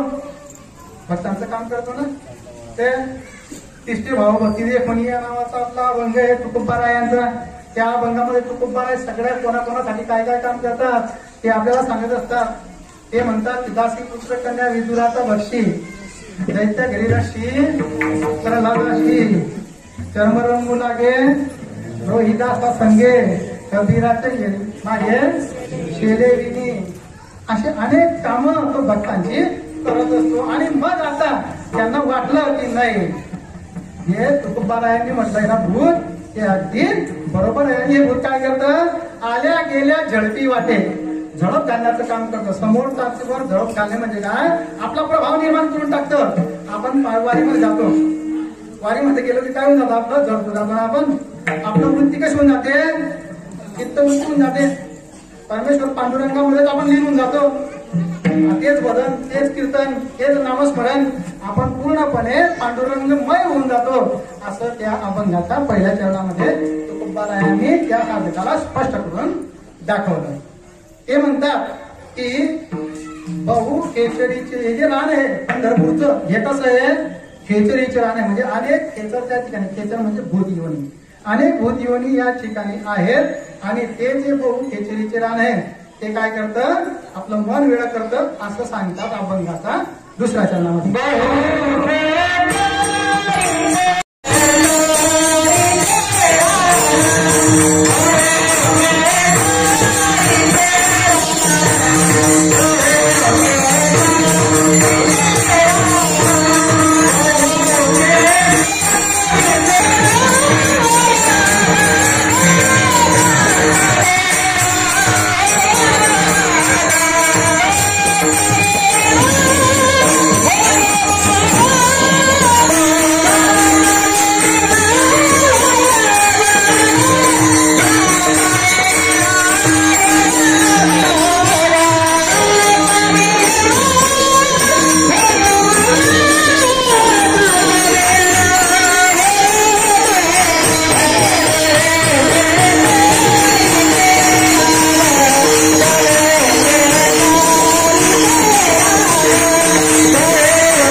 केचरीचे रान जाता वेडे वयमन असा अभंगाचा दुसरा चरणात तुकोबाराय या ठिकाणी सांगतात की जे पंढरीचं रान आहे एकच आहे बहु केचरीचे रान आहे. या ठिकाणी आल्यानंतर काय होऊन जातं, आपलं मन वेळ होऊन जातं. आपण त्या ठिकाणी पंढरीच्या वारीला अनेक जण तुमच्यापैकी सगळेजण जवळपास आपल्या वारीमध्ये जात असतात. त्या ठिकाणी काय होत असतं, आपलं मन पूर्ण वेळ होऊन जात असतं आणि त्या ठिकाणी पंढरीच्या त्या क्षेत्रामध्ये काय आहे, अनेक क्षेत्र आहेत, अनेक भूत आहेत. पंढरीचा पांडुरंग परमात्मा एकटाच त्या ठिकाणी भूत आहे का, नाही. त्या ठिकाणी विसोबा आहेत, त्या ठिकाणी नामदेव आहेत, त्या ठिकाणी जनाबाई आहेत, त्या ठिकाणी अनेक भूत आहेत. अशी 14 भूतांचे ते राहणं आहे की त्या ठिकाणी गेल्यानंतर मन वेळ होऊन जातं. त्या ठिकाणी गेल्यानंतर फक्त भक्ती, त्या ठिकाणी गेल्यानंतर फक्त परमात्मा एवढंच आपल्याला आठवतं, बाकी संसार वगैरे आपण सर्व विसरून जातो. आणि म्हणून संत जनाबाई काय म्हणतात, डोईचा पदर आल्या खांद्यावरी बळला बाजारी जाई, हाती घेईन टाळ खांद्यावरी लिना, आता मला म्हणा, आता माझं मना कोण करी. अशी अवस्था कोणाची झाली आहे, अशी अवस्था झाली जनाबाईंची की डोईचा पदर खांद्यावरी आला तरी सुद्धा त्यांना भान नाही. शुद्ध हरपून जाते माणसाची, मन वेळ होऊन जातं त्या ठिकाणी. अशा प्रकारचं हे रान त्या ठिकाणी आहे असं ते त्या ठिकाणी म्हणतात. आणि एक दृष्टांत तुम्हाला यासाठी देतो मी की एखादी जी जमीन असते ना, त्या जमिनीचा खूप मोठा प्रभाव राहतो. एखादं ठिकाण होते, ठिकाणचा खूप मोठा प्रभाव राहतो. आणि म्हणून काय करतो, वास्तुशांती करतो ना आपण, घराच्या वास्तुशांती करतो. कधी कधी ती वास्तू चांगली राहत नाही, त्यामुळे घरामध्ये मनशांती लाभत नाही. कधी कधी वास्तू खूप चांगली राहते, म्हणून केलेले कामं चांगलेच होत असतात. तर या ठिकाणी एक दृष्टांत असा आहे की रामायणाचा दृष्टांत आहे. रामायणामध्ये 14 वर्षाचा वनवास प्रभू श्रीरामचंद्रांना झाला. प्रभू श्रीरामचंद्र गेले, त्यांचा मागे सीतामाई आहे, त्याच्यानंतर मागे लक्ष्मण भैया आहे. असं ते त्या रानामध्ये प्रवास करताय. असा प्रवास करता करता एक ठिकाणात आलं की त्या ठिकाणी सीतामाईचं म्हणत आलं की या ठिकाणी 14 वर्षाचा वनवास काही मातेने कोणाला दिला आहे, रामाला दिला आहे. आणि मी त्यांच्या सोबत येणं साहजिक आहे, मी त्यांच्या सोबत येणं साहजिक आहे, कारण मी त्यांच्या धर्मपत्नी आहे. परंतु लक्ष्मण भैया का आले हे मला कळत नाही, त्यांच्या मनात तर काही काळापूर नाही ना. तर हा विचार कोणामध्ये आला, सीता मातेच्या मनात आला. लक्ष्मण भैयाच्या मनात काय विचार आला की या ठिकाणी तो राणा वनवास आहे, पण मी का आलो, माझी पत्नी घरी एकटी आहे, मी तर घरी कामाला पाहिजे होतो. तसाच विचार राम भैयांच्या मनामध्ये आला. काय आला मनात विचार की मला एक त्याला वनवास होता, पत्नी येणं ठीक आहे, पण लक्ष्मण का राहिला. हे सगळं झाल्यानंतर ते पुढे अजून प्रवास करत गेले. जमीन सरली, दुसऱ्या जमिनीला सुरुवात झाली. त्या ठिकाणी विश्रांतीसाठी बसले. विश्रांतीसाठी बसल्यानंतर लक्ष्मण भैया श्रीरामचंद्रांच्या पायावर पडले आणि म्हटले की भैया मला माफ करा, दादा माझ्या मनात अशा प्रकारचा विकल्प तुमच्याविषयी आला होता, मला माफ करा. लगेच सीतामाई म्हणायला लागल्या, हो काय म्हणले देवा, माझ्या मनात पण असाच विकल्प आला होता. तर मग प्रभू श्रीरामचंद्रांनी सांगितलं की माझ्या मनात सुद्धा असाच विकल्प आला, तुम्हाला माहिती आहे याचं कारण काय दोघांना. मग सीतामाई लक्ष्मण भैया विचारतात की काय कारण आहे सांगा बरं देवा. म्हटले आपण त्या जमिनीवरून चालत होतो ना, ती जमीन विकल्पाने भरलेली होती. म्हणजे खूप खूप वर्षापूर्वी या जमिनीवर सुंद आणि उपसुंद नावाचे दोन बलाढ्य भाऊ होते. ते बलाढ्य भावाने खूप मोठी तपश्चर्या केली, ब्रह्मदेवाला प्रसन्न केलं. ब्रह्मदेव त्यांना प्रसन्न झाले आणि ब्रह्मदेवाकडून त्यांनी वर मागून घेतला की आमची एकतर लढाई होऊ नये आणि आमची लढाई होईल तेव्हाच आम्हाला मरण यावं, असं वर त्यांनी मागून घेतलं आहे. तर त्या वरामुळे काय झालं की हे जे दोघी भाऊ हे बलाढ्य ताकदवान होते, त्यामुळे ते प्रजेवर अत्याचार करायला लागले, उन्माद माजवायला लागले. आणि म्हणून त्या ठिकाणची प्रजा कोणाकडे गेली ब्रह्मदेवाकडे. म्हणजे देवा तुम्ही असा वर देऊन टाकला, आम्हाला त्रास होऊन गेला, आमच्यावर तर खूप अन्याय होतोय, अत्याचार होतोय, तुम्ही याचं काहीतरी निपटारा करा. ब्रह्मदेवांनी ठरवलं की आपण जसं वर दिलाय तसं यांना अक्कल सुद्धा आपल्याला टाकता येते. म्हणून मग काय केलं त्यांनी, तिलोत्तमा नावाची अत्यंत सुंदर अशा महिलेचं रूप त्यांनी निर्मिती केली. अत्यंत स्वर्ग सुंदरी अशी ती तिलोत्तमा नावाची ती महिला होती. तिला सांगितलं की या दोघांचा नायनाट करण्याचं काम तुझ्याकडे. तिलोत्तमा आली धर्तीवर सुंद उपसंधू यांच्या नगरीमध्ये. तिलोत्तमा दिसायला इतकी सुंदर होती की मोठा जो होता त्याने छोट्याला सांगितलं, काय सांगितलं सुंदरने की उपसंधू ही तुझी बाई शोभेल, मला हिला पत्नी करायचं आहे. उपसंधू काय म्हणाला, भैया तसं नाही चालणार, आतापर्यंत मी तुमचं खूप ऐकलं, आता मला ऐकायचं नाहीये. आणि त्या युद्धामध्ये दोघ जण मरण पावले, कारण त्यांना वरच तसं भेटला होता, दोघांचं युद्ध होईल तेव्हा ते मरण पावतील. त्या ठिकाणी दोघांचं रक्त सांडलं गेलं, दोघ जण मरण पावले. तिलोत्तमाचं काम संपलं, तिलोत्तमा आपल्या घरी. आणि मग त्यांचं रक्त सांडलेल्या असलेल्या त्या भूमीमध्ये काय होतं, विकल्प निर्मिती झालेली होती, विकल्प तयार झाले होते त्या रक्तामुळे. आणि म्हणून नाथबाबा काय म्हणतात, देखोनिया सुंदर तिलोत्तमा, संधू उपसंधू दोघे बंधू, श्री अभिलाषे चालले क्रोधू, सुहृदयी संबंध विसरले. सुंदर वधू पाहिल्यानंतर काय केलं त्यांनी, आपले संबंध वगैरे सगळे विसरून गेले. असं श्रीरामचंद्रांनी सांगितलं होतं की अशा प्रकारची जी जमीन बाकी आहे त्या जमिनीचा तो प्रभाव होता, इफेक्ट ऑफ प्लेस, जमिनीचा प्रभाव होता. आणि म्हणून आपल्या मनामध्ये असे विचार आले. तसंच आपलं पण होतं की नाही, एका घरात ठेवायला आपण स्मशानभूमीत जातो, काय होतं आपण काय विचार करतो, अरे झाला आता गीत द्यायचे, वैराग्य तर निर्माण होते ना आपल्या मनामध्ये, निवृत्ती घेऊन घ्यावी असं वाटतं आपल्याला.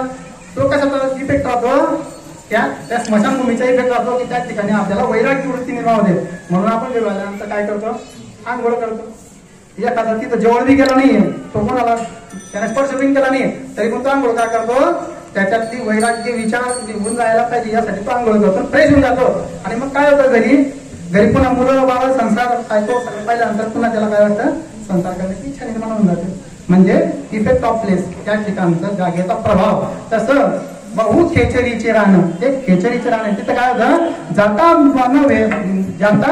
वेडे वय म्हणा, आपलं मन त्या ठिकाणी वेडे होऊन जात असतं. त्या ठिकाणी गेलं की कोणाला काय वाटतं, सगळ्यांना वारीमध्ये गेला, सगळ्यांना काय वाटतं, तिथे गेलं की पोहोचला की पंढरपूरला माळा घालून घ्या,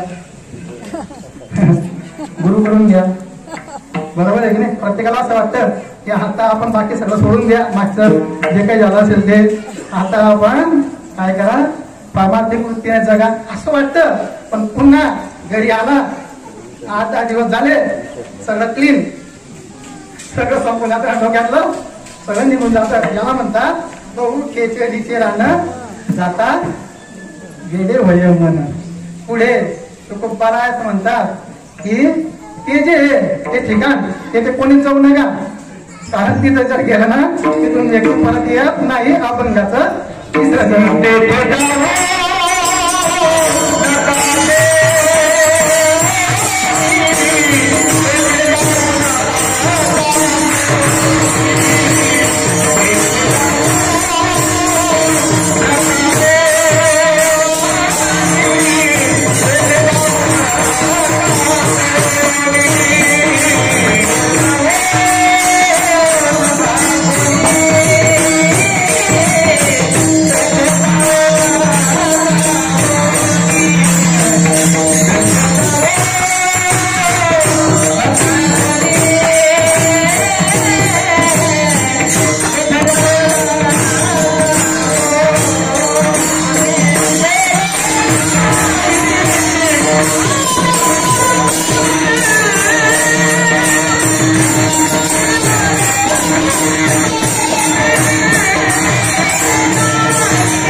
तेथे जाऊ नका कोणी, गेले नाही आले परतून, खेचरीचे रान जाता वेडे होय मन. या ठिकाणी तुकोप्पा राय आपल्याला तेथे जाऊ नका कोणी असं सांगतात. याचा अर्थ असा की खरंच आहे की नाही का? आता जायचं नाही. तुकोप्पा रायांनी काय केलंय, उपरोध अलंकाराचा वापर केलेला आहे. उपरोध बोलणं म्हणजे काय, उलट बोलणं. ते धूम्रपान करू नका, आपण काय करतो, येथे गाडी पार्क करू नका, आपण काय करतो, एखाद्या छोट्या पुरात टीव्ही पाहू नको, तो काय करतो, पाहतो. त्याला जर तुम्हाला टीव्ही पाहायचं नाही याच सांगायचंय तर त्याला काय सांगा, टीव्ही पहा. टीव्ही पहा उलट बोलायचं तेव्हा बरोबर आहे. डोकं दुखायची गोळी घेत होता. या ठिकाणी तुकोबारायांनी या ठिकाणी काय म्हटलेलं आहे, एक दृष्टांत छोटा त्या ठिकाणी सांगितलं मी तुम्हाला की टीव्ही पाहणारा एक पोरग वडिलांनी खूप बदललं. वडील म्हटलं की आता चालू शेतात पिकाला पाणी भरायला. वडील गेले. आज या रस्त्यावर त्यांना कळलं की मोटर असते आपली विहिरीची, त्याची चावी मी घरी दिसून आलोय. घरी आले पाहत होतं काय, बंड्या पाहिजे एकटा होता. आता काय केलं, टीव्ही चालू असंच राहणार गुण घेतलंय. आणि मग वडिलांनी सांगितलं त्याला, बेटा टीव्ही पहा खूप छान आहे. टीव्ही पाहिल्याने खूप प्रगती होते, आपले डोळे खूप छान राहतात. टीव्ही पाहिल्याने हा दर्शन चांगला होता आपल्याला आणि त्यामुळे आपल्याला चांगली नोकरी लागते असं सांगायचंय. कधी कधी म्हणतात ना आपली वडील आपल्याला सांगतात मध्ये, हे करू नको सांगितलं तर तुम्ही सुधरत नाही. म्हणजे काय सांगता, वा खूप चांगलं आहे टीव्ही पाहणं. म्हणजे ऍक्च्युली त्यांना सांगायचं असं की पाहू नको. तसं तुकोबारायांना या ठिकाणी सांगायचंय की जाऊ नको म्हणजे काय, म्हणजे जाऊ नका तेथे, गेले नाही आले परतुनी. गेले नाही आले परतुनी. मग तुकोबारायांनी कसं काय लिहिला, चरित्र काय लिहिला, आले नाही परत म्हणजे कसं काय लिहिलं, आले नाही असं सांगायचंय तुकोबारायांना की मी ज्या वृत्तीने गेलो, सांसारिक वृत्तीने मी गेलो, परंतु सांसारिक वृत्तीने परत आलो नाही. कोणत्या वृत्तीने आलो, पारमार्थिक वृत्तीने मी परत आलो. पारमार्थ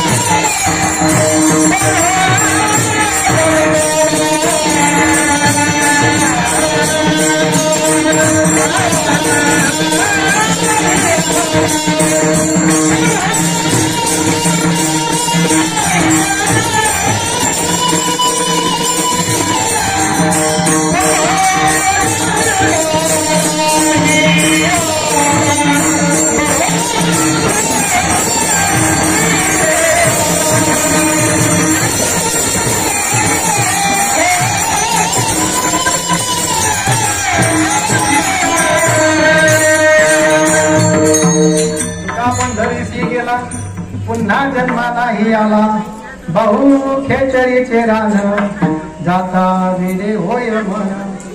तुकोबारायांनी जे सांगितलंय ते फक्त दुसऱ्यांचा अनुभव नाही, सहज त्यांनी नुसतं छाप्या मारलेला नाही आपल्या भाषेमध्ये.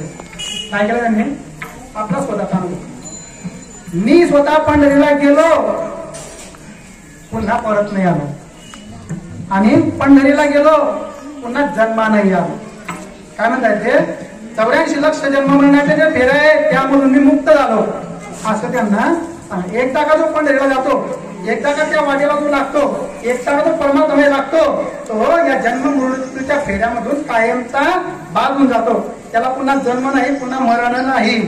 ते म्हणतात की शेवट तो भला माझा बहु गोड झाला, आले निजाचा माहेरा भेटी रखमाबाईचा वरा.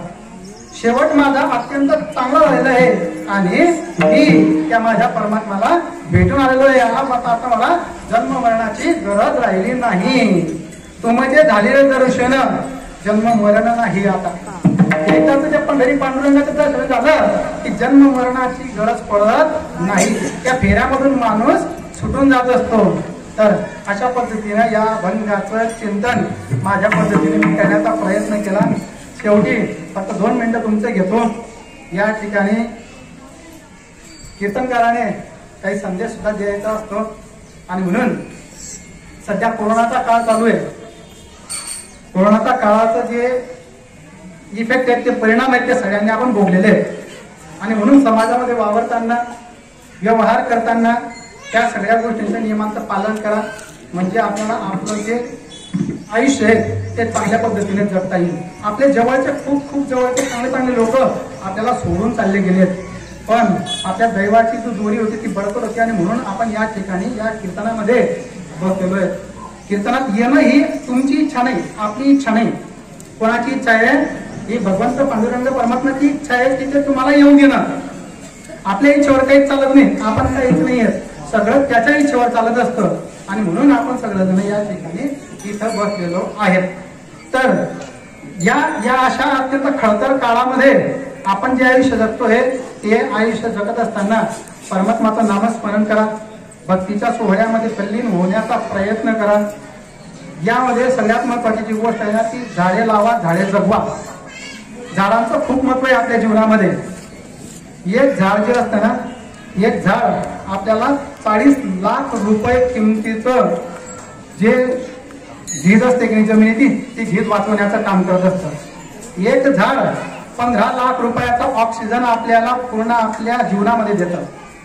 14-15 मुलांचं आयुष्यभरचं शिक्षण पूर्ण होईल एवढं वह्या पुस्तकं सगळं देण्याचं काम एक झाड करत असतं.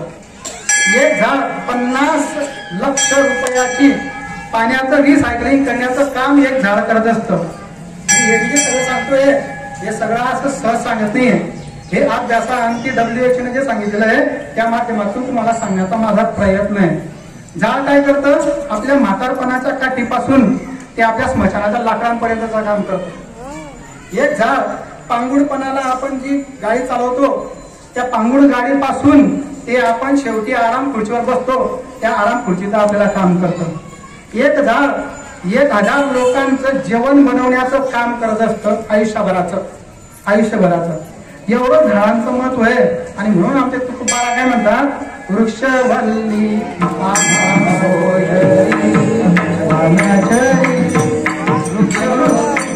आणि म्हणून तुकोबाराने सुद्धा वनांचं झाडांचं महत्व खूप मोठ्या प्रमाणावर सांगितलेलं आहे. आणि म्हणून या कीर्तनाच्या निमित्ताने, आषाढी एकादशीच्या निमित्ताने मी सगळ्यांना एकच विनंती करेल की आपण सुद्धा झाड लावण्याचा प्रयत्न करा. 1 तास विकत ऑक्सिजन देणारा डॉक्टरला आपण काय म्हणतो? देव मानतो की नाही? मग जो आपल्याला आयुष्यभर फुकट ऑक्सिजन देतो, फुकट, काहीच पैसे घेत नाही, तो कोण आहे? तो परमात्मा पांडुरंग आहे. त्याला आपण जेव्हा आम्ही एवढी उलटी थांबून गेलेली आहे, बरोबर आहे की नाही? आणि म्हणून आपली जी प्रक्रिया आहे ती सुधारण्याचा आपण प्रयत्न करूया, चांगलं वागण्याचा आपण प्रयत्न करूया. आषाढी एकादशी निमित्ताने आजचं हे कीर्तन होतं. आषाढी एकादशीचं महात्म्य तुमच्यापैकी बऱ्याच जणांना माहिती आहे. तर आषाढी एकादशी याला देवशैली एकादशी असं सुद्धा म्हणत असतात. भक्त प्रल्हाद आपल्याला सगळ्यांना माहिती आहे. भक्त प्रल्हादाचा नातू होता, त्या नातूचं नाव होतं मृत्युमान्य. त्या मृत्युमान्याला शिष्यवृत्तीचा होता आणि त्याने सुद्धा तपश्चर्या करून ब्रह्मदेवाला प्रसन्न केलं आणि ब्रह्मदेवाला प्रसन्न करून त्याने वर मागून घेतले आणि लोकांवर अत्याचार करायला लागला, अन्याय करायला लागला. इतकं काय, त्याने साक्षात परमात्माच्या मागे लागून गेला. म्हणजे ब्रह्मा विष्णू महेश यांना लपावा लागला. एका आपण त्याला काय म्हणतो, गुहेमध्ये लपावा लागला त्यांना. आणि भर पाऊस पडत होता आणि त्या गुहेमध्ये लपलेले ते भगवान परमात्मा जेव्हा एक ते श्वासोश्वास निर्माण झाला त्यांच्या श्वासोश्वासामधून काय झालं, एका नारीचं निर्मिती झाली. त्या नारीचं नाव आहे एकादशी. आणि त्या एकादशीने काय केलं, खाली येऊन या मृत्युमान्याचा नाश करण्याचं काम केलं. आणि त्या दिवशी पाऊस पडत होता, ते गुहेमध्येच होते, त्यांना खायला काहीच मिळालं नाही आणि म्हणून त्यांना उपवास घडला. आणि उपवास घडला म्हणून अशी प्रथा चालू आहे की त्या दिवसापासून आपण एकादशी नावाचं हे व्रत करत असतो. त्यामध्ये परमात्माचं नामस्मरण आणि परमात्माचं नामचिंतन आपण त्यामध्ये करत असतो. तर कोरोनाच्या काळामध्ये झाडं लावण्याचा प्रयत्न करा. शेवटचा एक संदेश आपल्याला देतो आणि माझ्या कीर्तनाला या ठिकाणी मी पूर्णविराम देतो. शेवटचा संदेश असा आहे की तरुण बांधव, तरुण मित्र जे माझेवाले त्यांना संदेश आहे की विदारक परिस्थिती समाजाची उंचावलेली आहे. अत्यंत व्यसनाधीनता समाजामध्ये पाहायला मिळतंय. दारू नावाची जी गोष्ट आहे ती व्यसन आहे ते खूप या आमच्या अंगाला चिपकून चाललेलं आहे. आणि म्हणून माझी विनंती आहे माझ्या तरुण मुलांना, तरुण विद्यार्थ्यांना, तरुण आमच्या मित्रांना की दारू सारख्या व्यसन आपण जोडू नका, त्या आपल्या अंगी बाळगू नका. नाहीतर दारूला आपण पित नाही, दारू आपल्याला पिते, दारू आपल्या संसाराला पिते, दारू आपल्या इस्टेटीला पिते, दारू आपल्या शरीराला पिते, दारू आपल्या आरोग्याला पिते. दारूला पिणारा असतो कोणी पैदा झाला नाही, बरोबर आहे की नाही. नशा दारूमध्ये आहेत, आपल्यामध्ये नशा जर दारूमध्ये राहिला सदन अगर नशा होता दारू में तो नाचती बोतल, बरोबर आहे की नाही. तर आपण सुधरा. तरुण मुलं दारूचा पायी चालले जात आहेत. वयस्कर बापांच्या खांद्यावर तरुण मुलांचे शव जात आहेत. शोकांतिका आहे. आणि तो बाप ज्याचा मुलगा दारू पिऊन मेलेला आहे तो बाप समाजापुढे वरमान करून चालतो का? ती माता वरमान करून चालते का? माझा मुलगा दारू पिऊन मेलाय असं सांगते का? नाही. तुकोबाराय म्हणतात, तुकोबाराय काय म्हणतात, तुका म्हणे एका मरणाची सरे उत्तमाची उडे कीर्ती मागे. अरे असं म्हणून जा, मतांना सुद्धा असं म्हणा की आपली कीर्ती मागे उडली पाहिजे. आयुष्य जगा, कशासारखं जगा. अरे 22 वर्षाचे तुकोबाराय, 22 वर्षाचे ज्ञानोबारायांनी आयुष्य जगलं, पण कसं जगलं? संपूर्ण जगामध्ये त्यांनी नाव केलं, संपूर्ण जगाला पुरून उडेल अशी ज्ञानेश्वरी नावाची खूप मोठा ग्रंथ त्यांनी दिला. त्या ग्रंथाच्या साह्याने आपण चांगलं आयुष्य जगू शकतो. अरे तुम्हाला जगायचंय, तुकोबारायांचं 49 वर्ष वय, एवढा मोठा दाता की ज्याला आपण 5वा वेद म्हणतो, ते आयुष्य जगा. छत्रपती शिवाजी महाराजांसारखं आयुष्य जगा. आणि छत्रपती शिवाजी महाराजांसारखं आयुष्य जगून 50व्या वर्षी ज्याने स्वराज्य उभं केलं, 50व्या वर्षी ज्याने जगाला संदेश दिला आणि एक एवढं मोठं वैभव आपल्या महाराष्ट्रामध्ये नाही तर संपूर्ण जगामध्ये एक आदर्श उभा करून दिला. असे आदर्श डोळ्यासमोर ठेवा आणि असं चांगलं जीवन आपण जगण्याचा प्रयत्न करा. आणि शिवाजी महाराजांना विषयी जर सांगायचं म्हटलं ना तर माझा राजा या माझ्या राजाबद्दल फक्त स्वराज्याचीच माणसं नाही, माझ्या राजाबद्दल फक्त महाराष्ट्रातलीच नाही तर दुश्मन सुद्धा त्यांचं कौतुक करतो. दुश्मन औरंगजेब, सगळ्यात मोठा दुश्मन कोण? औरंगजेब. शिवाजी महाराजांचा दुश्मन कोण? औरंगजेब. तो औरंगजेब काय सांगतो, एक थोडासा 2 मिनिटाचं स्तवन आहे. स्तवन म्हणजे काय तर मोनोलॉग आहे, म्हणजे तो स्वतःशीच म्हणतोय. सगळी त्याचं ते सगळं त्या ठिकाणी दरबार भरलाय, दरबारमध्ये त्याचे सगळे सरदार आहेत आणि त्या सरदारासमोर तो म्हणतोय, ए सब फिजूल है शहजादे, चंगेज और तैमूर के तुमने कभी शिकस्त नहीं देखी, मगर आज कंधार से लेकर तंदूर तक सारे हिंदुस्तान को मुगलिया सल्तनत में शामिल करने का ख्वाब देखने वाली ये मामूलत दौलत आज ये क्या देख रही है? शिवाजी हमारे आंखों के सामने अपनी सल्तनत की तामीर कर चुका है, हमारे लाखों को फौजों की सूबेदारों को शिकस्त देके उड़ेल कर रख दिया है उसने. ये हमारे मामू जान मिर्जा अमीर उल उमरा शाही खान साहब बड़ी शर्मनाक बात है शहजादे. शिवाजी ने इनके लाल महल पे छापे मार के इनके छक्के छुड़ा लिए. ये तो तकदीर के सिकंदर थे कि जान बच पाई, सिर्फ 3 उंगलियों पे समझौता करना पड़ा. ये है हमारे सूरत के खूबसूरत बहादुर विनायक खान. शिवाजी जब सूरत आए तो ये सूरत से दुम दबा के भाग निकले. ये है हमारे जोधपुर महाराजा जसवंत सिंह राठौर. मराठों के जख्मों के वार इन्होंने अपने सीने पर नहीं बल्कि अपने पीठ पर खाए हुए हैं. ये है आपसे फौलाद खां. इनकी हथेली की मिठाई रखकर शिवाजी राजा की पेट खाने से फरार हो गए. सारे मनसूबों को खाक में मिला दिया इस फौलाद खां ने. असं भरपूर मोठं स्तवन आहे. सगळ्यात शेवटी ते म्हणतात की शहजादे हम खुशनसीब पडे की हमें दुश्मन भी मिला तो कैसा शिवा जैसा. असं भरपूर त्यामध्ये मी कीर्तनाला या ठिकाणी पूर्ण नारायण